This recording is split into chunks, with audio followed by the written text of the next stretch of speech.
Have you ever wanted to run your own pizza kitchen? Who hasn't?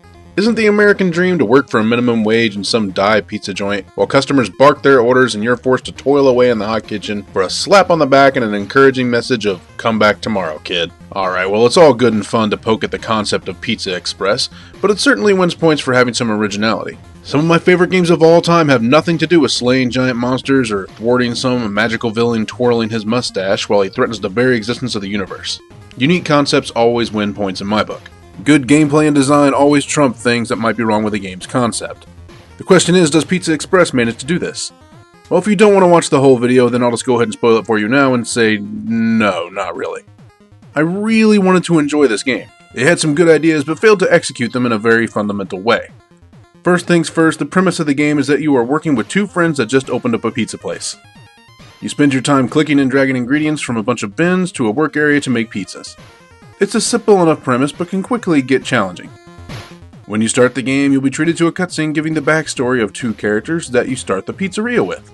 Then some more cutscenes, and then some more cutscenes. Once you get to the pizzeria, you'll be told that you will be the cook, and you will be asked to start your shift in the kitchen right after, of course, another cutscene. Alright, you're finally in the kitchen now, ready to get to work, right? Nope. Now is the time for another long and drawn out cutscene or tutorial designed to teach someone who's never even touched a video game in their life how to play this game. I don't usually have a problem with tutorials, but this one was so incredibly hand-holdy and impossibly dry that it made me want to just close the game and never open it again. But after some perseverance, you'll be treated to your first day of business that lasts for a few minutes, and then some more cutscenes, some more tutorials, and of course more boredom. I think a deep narrative and providing the player with information is a good thing, but maybe not all at once. The best games teach you a little at a time, let you play, and then teach you a little bit more. Pizza Express, though, bombards you with text for a very long time before you're actually able to get into the meat of the game. It's like telling a 6-year-old that they have to do all of their homework before they can go play. But finish some of your homework, and then start to play, and then have to stop them and say, no, all of your homework, for the whole year. This is more likely to result in the kid just saying screw it and forgetting the concept of homework and playing altogether, much like I was forgetting the concept of playing this game altogether. So you're likely saying, but Dan, I'm not a child. Well, this game certainly seems to treat you like one. The tutorials go into such great detail that it literally tells you which buttons you need to press to navigate left and right through a menu. Alright, so one thing that this game does make a point of doing is letting you know that you can skip all of this.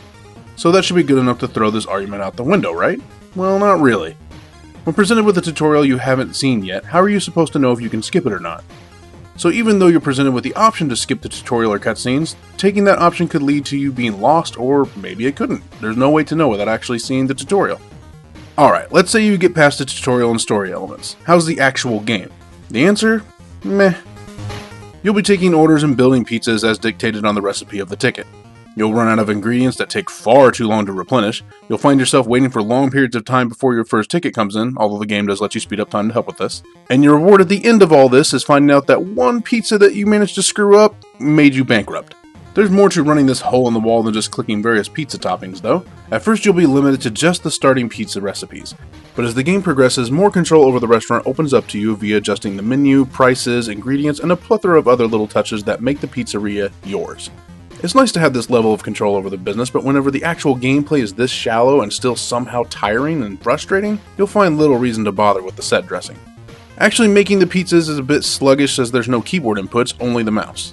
This can make for a very frustrating input method as you'll sometimes miss a click by just a few pixels, but that just might be my hands getting shaky or something at my ripe old age of 34.